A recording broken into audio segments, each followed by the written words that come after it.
Just finally, Stuart, on the kids for a quid, how important is it that families come down, get a chance to see the way we're performing and what we're trying to do here? I think it's vital. I mean, us as a football club, you know, we've had feedback over the summer and beyond from the supporters saying we need to feel more valued.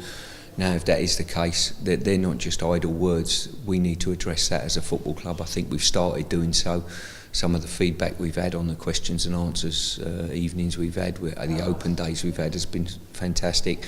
And we, as a football club, starting from myself, the players and everybody at the club, is desperate to make sure that our supporters feel more valued than any other supporters in the country. Now, that won't happen quickly and easily, but I think we're addressing that. And if I was a supporter and a season ticket holder of this football club, I'd want to feel valued.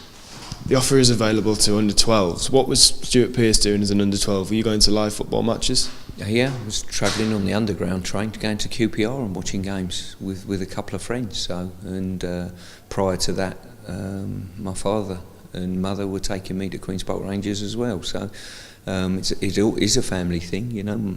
My family were born just round the corner from Queen's Park Rangers, so that's what I did. And then from there, obviously, I wanted to travel on my own with my friends to see games. But when you are so young going to games, it's a magical experience, isn't it? Do you think it's had an impact on the way your career panned out going so early?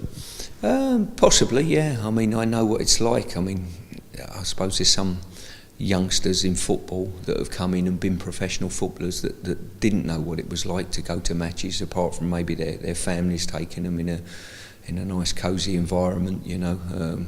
You know, when I used to go and watch games with QPR, it was a bus ride, an underground ride, and you kept your fingers crossed you didn't bump into another set of fans from a rival club, because things were a little bit more volatile in those days. So as luck happens, I could always run very quickly, so that weren't a problem. But yeah, I think so. I remember taking days off school to go and watch games, you know, and travel to Birmingham on the Intercity Express and stuff like that. So I do realise what it's like to actually travel as a supporter, and probably that's why I have such a connection with the fans.